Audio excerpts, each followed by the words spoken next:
Today on the newscast, did Iran just unveil a game-changing new drone, and is Gaza ready to explode once again? Get my take next.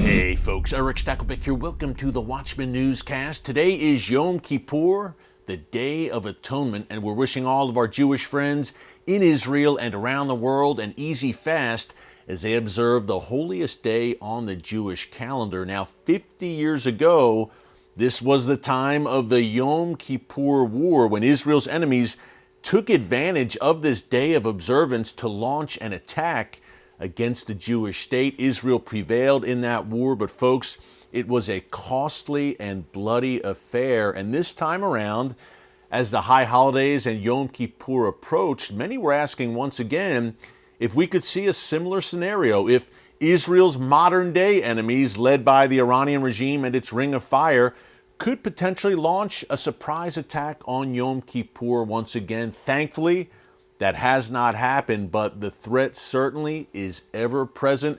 And much like in 1973, Israel's enemies are gathering at the gates, quite literally in the form of Iran's proxies on every side. We've called it here in the newscast the Ring of Fire. We've cautioned that it could very well ignite, and soon, well, one ring on that larger Ring of Fire is very tense right now. That is Gaza. We're going to break down that situation for you today.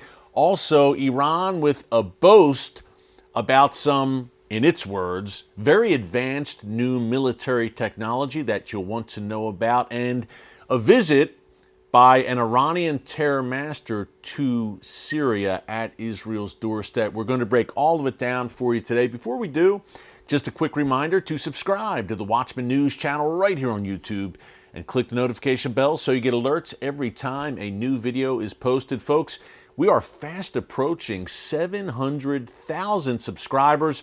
We're only about 3,000 away right now. We would love to hit that milestone by the end of this week. And it's hard to believe, but some 72% of our regular viewers here on the channel are not subscribed. Hey, it's absolutely free. We'd love for you to be here with us every day as subscribers, watchmen and women on the wall for such a time as this. The more subscribers we get, the more YouTube recommends these videos to people around the world. That's not for our glory. That's for the glory of God, and so that we can get the message out far and wide in these prophetic Bible times in which we are living. People need to hear what's going on. You're certainly not hearing it in the mainstream media, so we would love for you to be subscribers here with us on the channel. Okay, let's break down, on a very quiet day in Israel, Yom Kippur, let's break down what was an eventful weekend in the Middle East. Number one, the Iranian regime held a military parade on Friday commemorating the Iran-Iraq War, the anniversary of that bloody affair during the 1980s. And during this parade, Iran paraded what it said were hypersonic missiles, certainly ballistic missiles, but also Iran claimed to have unveiled at this parade the world's longest range drone. It can stay airborne for some 24 hours, according to the Iranian regime. And as with most of Iran's claims, when it announces some sort of supposed military advancement, there's really no way to verify the claim. But this is what Iran is claiming: a long-range drone that can stay airborne for an entire day, 24 hours straight. Now, Iran's drone program, as we have documented for you here on the newscast, is their crown jewel, their pride and joy. They consider themselves, the Iranian regime, to be a drone dynasty. They are literally rolling these attack drones off the assembly lines in factories throughout Iran. They're supplying them, number one, of course, to their proxies in the region like Hamas, Hezbollah, the Houthis in Yemen, those Shia militias in Iraq and Syria, the Ring of Fire. But also, notoriously, Iran is supplying these drones, hundreds, probably thousands at this point, to Russia and the Russian war machine as well, to the point where Russia is preparing to open a drone production factory east of Moscow, where Iranian scientists and advisors and drone technicians will be present. All that to say, it's not a surprise that Iran is continuously looking to push the envelope and develop new and lethal drones. Is this, as Iran claims, the world's longest range drone? I highly doubt it, but if for some reason it was, it could indeed be a game changer. No doubt, hey, every few weeks or so it seems, Iran is announcing some new supposed military advancement that we're covering here on the news channel. So Iran certainly growing emboldened, certainly on the move and literally on the march, no doubt, which brings us to a very important meeting and visit this weekend. The leader of Iran's Revolutionary Guards Corps Quds Force, Ismail Ghani, was in Syria over the weekend at Israel's doorstep, meeting with Syrian officials. Now, a little bit of background here. The Quds Force of Iran's Islamic Revolutionary Guards Corps is a terror unit that was once headed up by Qasem Soleimani, the notorious, not so dearly departed terror master who was eliminated in a U.S. drone strike back in January 2020. Ismail Ghani succeeded him as the head of the Quds Force. And look, the Quds Force, when it comes to regional terror and stirring things up on that end and solidifying and bolstering that Iranian ring of fire, the Quds Force is at the forefront of that. So no surprise that Ismail Ghani was on the ground in Syria looking to bolster the Iranian allies in that country. Iran and Syria also held a joint military drill over the weekend during Ghani's visit. We don't know where that drill was held, an undisclosed location, but Iran says, hey, we held a drill with the Assad regime's military. So what we see, folks, is a strengthening and a solidifying of this ring of fire. And I would include the Assad regime in Syria in that ring. Of course, we've got terror groups, Hamas, Hezbollah, the Houthis, etc.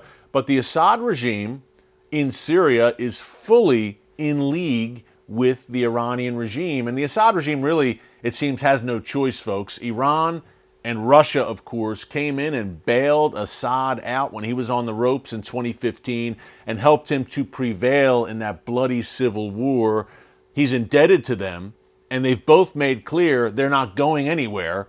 So Assad willfully let them in and is saying, hey, okay, you're here and you're going to stay. He may not like it, but he's not going to say anything. He has no sovereignty in that nation. That nation, at the end of the day, is controlled, its airspace controlled by Russia, and on the ground, the Iranian regime is calling the shots. That is the situation. So Ghani there at Israel's doorstep in Syria. One more ring of that ring of fire, Syria, Lebanon, of course. How about Gaza, where things, folks, have really been heating up over the past few days? Again, the mainstream media virtually ignoring these very important movements that we're laying out for you today, the wars and rumors of war. But this is very important, folks, to see what's happening in Gaza. Once again, Hamas sending these incendiary balloons into southern Israel. Now, these are literally flammable balloons like you would see at a little kid's birthday party.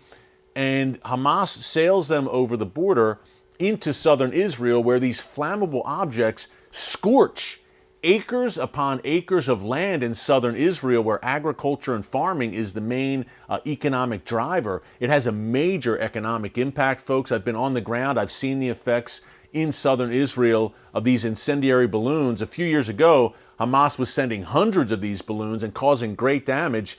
They're starting it up once again. We're seeing rioting along the Gaza border. Now, many times that could be a precursor to some larger Hamas provocation. That's why we saw Yoav Gallant, Israel's defense minister, on the Gaza border yesterday, walking along and meeting with the Israel Defense Forces there. And also Israel has bolstered its forces along the Gaza border. Hamas, look, in recent weeks, folks, and we've documented this for you here in the newscast, Hamas leaders have been in Beirut, Lebanon, on a few occasions, meeting with fellow terror groups and calling for these terror groups to unite and form a united front against Israel and to ramp up attacks against the world's one and only Jewish state. And you have to think that the high holidays, look, Yom Kippur today, Israel wraps things up with the end of Sukkot, the Feast of Tabernacles, on October 6th. Certainly, this is a time of heightened alert for Israel. Sadly, it's a holiday season, but Israel on heightened alert. And Hamas, again, folks, always look to the Temple Mount in Jerusalem as a place where Hamas will look to provoke hostilities. Hey, keep it all in prayer. Pray for the peace of Jerusalem. No doubt, quick programming note before we go. The live stream, our Watchman Newscast live stream, usually it's on Wednesdays. This week, it will be on Thursday. I have a bit of a scheduling conflict again on Wednesday this week. So Thursday, that will be between 4 and 5 p.m. Eastern Time. I believe that is September 28th, between 4 and 5 p.m. Eastern Time, right here on the channel. We're going live, breaking all of these events down, all the latest news out of the region down, the prophetic implications, and bring your questions for our Q&A session. It's going to be good. Until tomorrow, thanks so much for joining us here on the Watchman Newscast. God bless you. And remember, never hold your peace. Hey everyone, thanks for checking out the Watchman Newscast. Make sure you hit the subscribe button so you never miss an upload, and tap the bell icon so you're notified every time a new video is posted. And don't forget to share your thoughts, insights, and comments below. Thanks for watching. We'll see you back here tomorrow.